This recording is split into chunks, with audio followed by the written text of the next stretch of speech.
Hi, எல்லோரும் எப்படி இருக்கீங்க? நல்லா இருக்கீங்களா? இன்றைக்கி வந்து நம்ம எலும்பு சூப்பு ரொம்ப சிம்பிளாக நம்ம செய்ய போகிறோம்.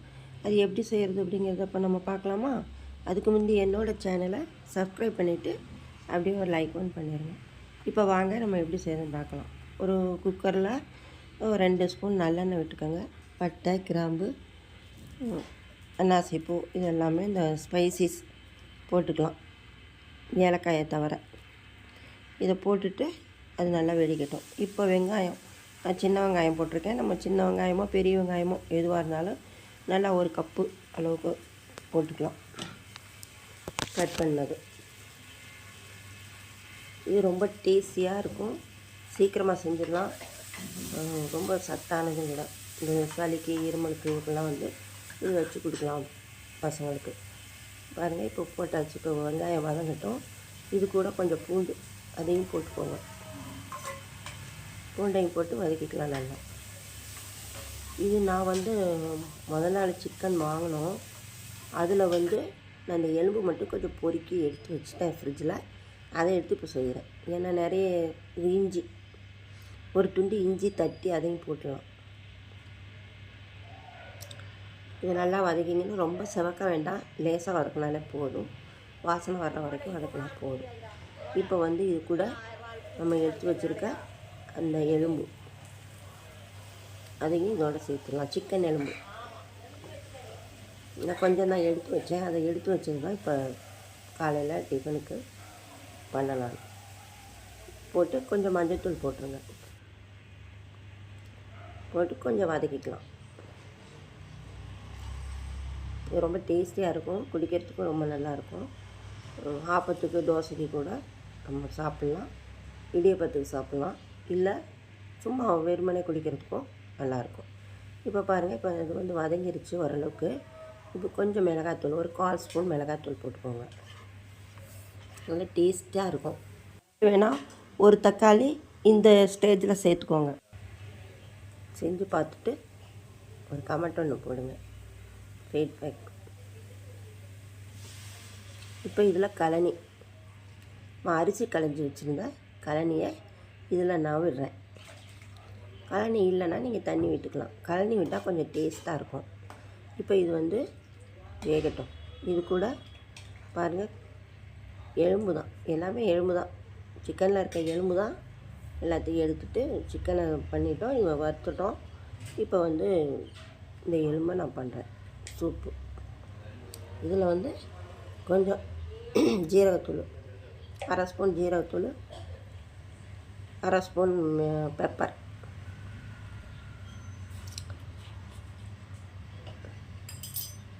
இது கூட நீங்கள் தக்காளி ஒன்று சேர்த்துக்கலாம், இப்போவே சேர்த்துக்கலாம். நான் தக்காளி பவுடர் போட போகிறேன், அதனால நான் வந்து தக்காளி முழுசாக சேர்க்கல. நீங்கள் தக்காளி கட் பண்ணி அதோட இந்த எலும்பு வதக்கும் போதே கூட போட்டுக்கலாம். இப்போவும் கூட கட் பண்ணி கூட போடலாம், ஒன்றும் ப்ராப்ளம் இல்லை. போட்டு குக்கரை போட்டு விட்டுருங்க. ஒரு 3-4 விசில் 5 விசில் நல்லா வேகட்டும். அப்போ தான் சூப்பு நல்லா திக்காக கிடைக்கும் நமக்கு. 4-5 விசில் விட்டுருங்க. ஆமாம், வெந்துருச்சு பாருங்கள். இப்போ இப்படி வெந்திருக்கு, வெந்து நல்லா மேலே வந்துருச்சு எல்லாமே. இப்போ இது உப்பு போதுமா அப்படிங்கிறத நம்ம பார்த்துக்கலாம். டேஸ்ட்டு பத்தலைன்னா இப்போ வந்து கொஞ்சம் போட்டுக்கலாம். நம்ம சிக்கன் போடும்போதே கொஞ்சம் உப்பு போட்டோம், அந்த உப்பு எப்படி இருக்குதுன்னு பார்த்துட்டு பத்தலைன்னா உப்பு போட்டுக்கலாம். இது தக்காளி பவுடர், நான் சொன்னேன்ல, நீங்கள் முதல்ல தக்காளி போட்டுக்கலாம்.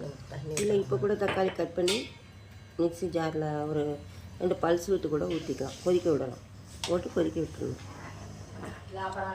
நல்லா கலந்து விட்டுருங்க. இந்த தக்காளி பவுடர் போட்டிருக்கேன். இந்த தக்காளி பவுடர் எப்படி செய்கிறது அப்படின்னு நீங்கள் கேட்டிங்கன்னா அதுவும் நான் ஒரு வீடியோ உங்களுக்கு போடுறேன். டச் கொதிக்கட்டும், நல்லா கொதிக்குது பாருங்கள்.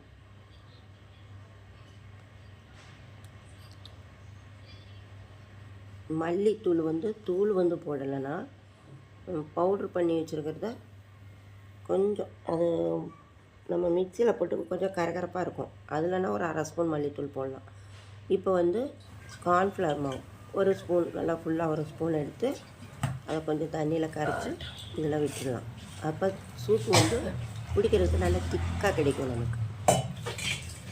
பாருங்கள், நல்லா திக்காக வந்துடும். நம்ம குடிக்கிறதுக்கு நல்லாயிருக்கும், சூப்பராக இருக்கும், டேஸ்ட்டாக இருக்கும். கொஞ்சம் எலும்பு தானேன்னு நினைக்காதீங்க, நல்லா வேக விட்டுறோமா, அதனால் ரொம்பவே நல்லா டேஸ்டியாக இருக்கும். நல்லா கொதிக்கட்டும். அந்த மாவு கார்ன்ஃப்ளவர் மாவு ஊற்றுனதுனால கொஞ்சம் நல்லா கொதிச்சதுக்கப்புறம்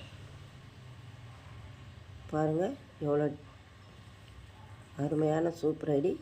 சளி பிடிச்சா, இருமல் வந்தால் வச்சு கொடுக்கலாம்.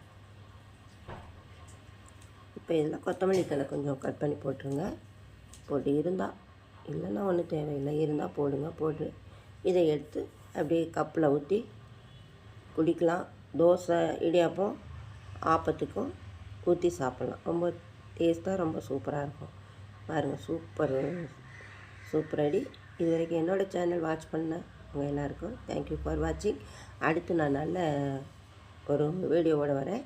பாருங்கள், சூப்பராக குடிச்சு பார்த்துட்டு அப்படியே சப்ஸ்கிரைப் பண்ணிவிட்டு ஒரு லைக் பண்ணுங்கள். தேங்க்யூ. பிடிச்சிருந்தா ஷேர் பண்ணுங்கள். ஓகேவா?